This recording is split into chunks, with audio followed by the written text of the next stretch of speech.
Merhaba, Fatih Sultan Mehmet'in Türkiye'yi yönettiği yeni bir senaryoya hoş geldiniz. Bu kez Bizans İmparatorluğu modern dünyada yeniden doğacak ve Fatih ise Türkiye'nin başında bu devlet ile mücadele edip savaşacak. İlk olarak Yunanistan'da yer alan Bizans yanlısı gruplar güçlenmeye başladı ve hepsi birlikte eylemler yaparak Bizans İmparatorluğunu yeniden geri döndürmenin zamanı geldi şeklinde söylemlerde bulunuyorlardı. Avrupa'daki bazı devletlerin desteğiyle Atina yakınlarında yeni Bizans İmparatorluğu ilan edildi. Burası Yunanistan'ın başkenti olduğu için savaşmalarına bile gerek kalmadan tüm Yunan yönetimini ele geçirip kendilerine bağladılar ve böylece Yunanistan bir anda Bizans İmparatorluğu'na dönüşmüştü. Fakat o sırada Türkiye'nin başında Fatih Sultan Mehmet vardı ve ezeli rakibi Bizans'ın geri dönmesine tarihi bir fırsat olarak bakıyordu. Bu arada yeni Bizans İmparatorluğu bir açıklama yaptı ve İstanbul'un Konstantinopolis olduğunu savunmaya başladı. Fatih ise yumruğunu masaya vurdu ve cevap olarak biz geleceğin ordusuyuz. İstanbul bir kez fethedildi. Bir daha asla düşmeyecek. Bizans hayal görmeyi bıraksın dedi. Bu konuşmasından sonra Türk komutanlar aynı anda ayağa kalktı. Emrindeyiz hünkârım dediler. Fakat bu arada Fatih'e bir uyarı geldi ve efendim Bizans Hava Kuvvetleri Edirne sınırında saldırıya geçti. Fatih Sultan Mehmet bunun üzerine gözlerini kıstı ve emrini verdi. F-16 filolarını kaldırın. Akıncı İHA'ları gece karanlığında kuzey hattına gönderin. Düşman sınırı geçtiğine pişman olsun. Bu emirden sonra uygulamaya geçen Türk savaş uçakları Trakya semalarında Bizans jetleriyle it dalaşına girerken aşağıda Bizans'a ait tank birlikleri ilerliyordu. Bizans ordusu ağır zırhlı birliklerle Edirne çevresine saldırmıştı. Şehrin bazı ilçeleri Bizans tarafından işgal edildi. Yeni Bizans İmparatoru canlı yayına çıktı. Konstantinopolis bizimdir. Türkler Avrupa'dan çekilecek şeklinde bir açıklama yaptı.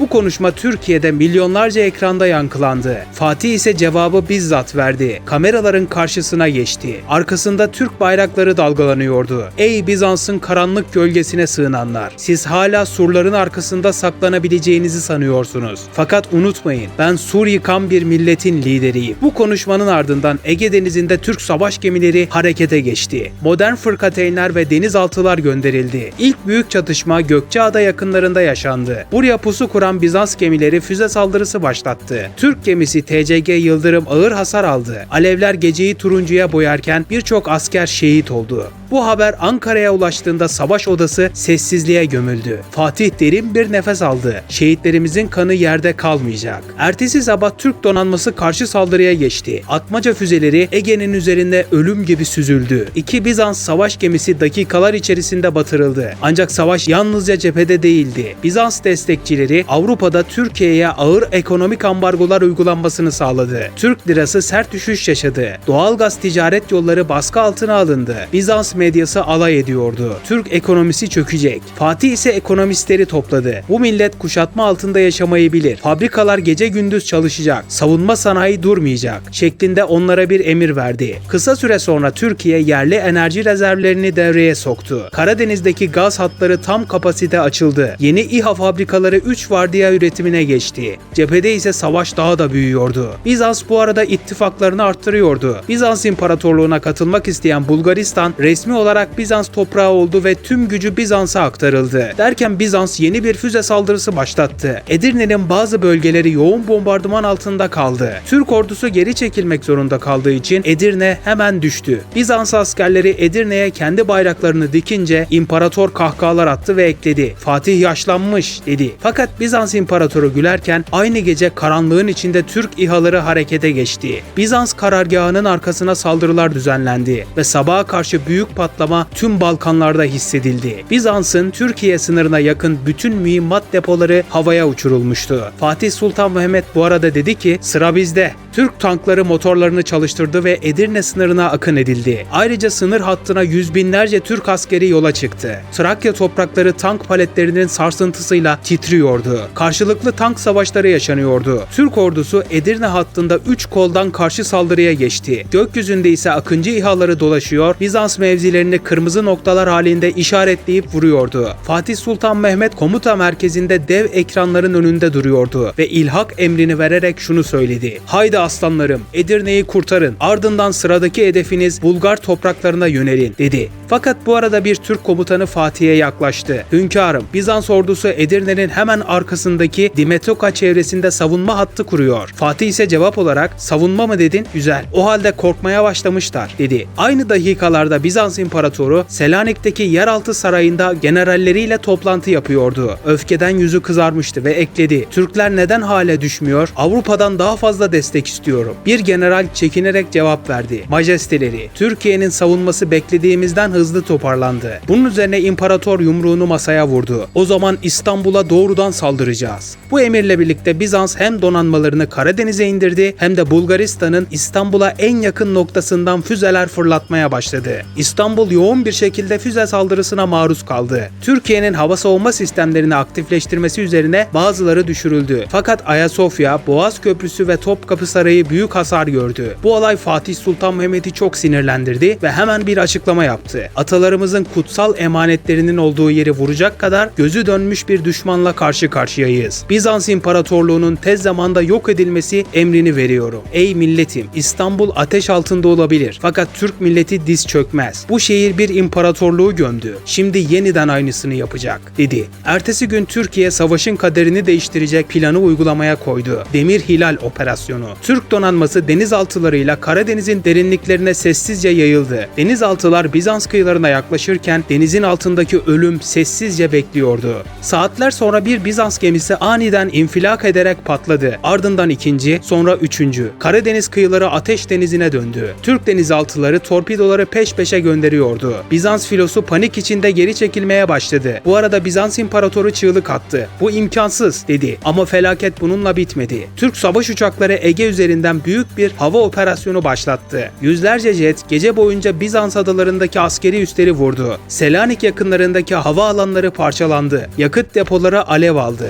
Bizans ekonomisi de çökmeye başlıyordu. Türkiye Karadeniz'deki Bizans kıyılarını abluk altına almıştı ve ticaret yollarını kapatınca yeni Bizans enerji krizi yaşadı. Atina'da insanlar sarayın önünde bağırıyordu. Savaşı bitirin. Fakat Bizans İmparatoru geri adım atmadı. Son kozunu oynadı. Binlerce askerle birlikte Bulgaristan üzerinden dev kara saldırısı başlattı. Hedef doğrudan İstanbul'du. Türk birlikleri ağır baskı altında kaldı. Bu kez Kırklareli düştü ve İstanbul il sınırlarına giriş yaptı Bizans ordusu. Bir asker telaşla Fatih'in yanına geldi. Hünkârım, düşman İstanbul sınırlarına girdi, dedikten sonra Fatih Sultan Mehmet'in cevabı şok ediciydi. Ben İstanbul'u almak için çağ kapattım. Şimdi ise bu milleti korumak için yeni bir çağ açacağım. Gelsinler bakalım. Türkiye aniden tüm ordusunun çoğunu Bizanslıların karşısına, yani İstanbul il sınırlarına göndermeye başladı. Böylece çok geçmeden bölgede çok ağır bir sokak çatışması ve mevzi çatışmaları başladı. Bu büyük kara savaşı ölüm kalım meselesi haline dönmüştü ve belki de bu savaş sonucu belirleyecekti. Buradaki büyük çatışmayı kim kazanırsa arkasındaki hedefleri çok hızlıca ilerleyecekti. Bizans İmparatoru savaşı çok yakın bir yerden yönetiyordu. Askerlerine bağırıyordu. İstanbul'a yalnızca birkaç gün kaldı. İleri! Bizans ordusu dalga dalga saldırdı. Türk siperleri yoğun baskı altındaydı. Günler süren çatışmalarda her iki tarafta ağır kayıplar verdi. Bir ara Bizans komandoları Türk savunmasını yararak Edirne yakınlarındaki bazı illeri aldı. Fakat İstanbul'u korumak için çok sayıda Türk askeri bulunduğu için İstanbul'a giriş yapmalarına izin vermiyordu Türkiye. Bu sırada Fatih büyük bir saldırı emrini verdi. Ulubatlı Operasyonu. Türk ordusu Ege Denizi'ndeki Selanik kıyılarına askeri çıkartma yapıp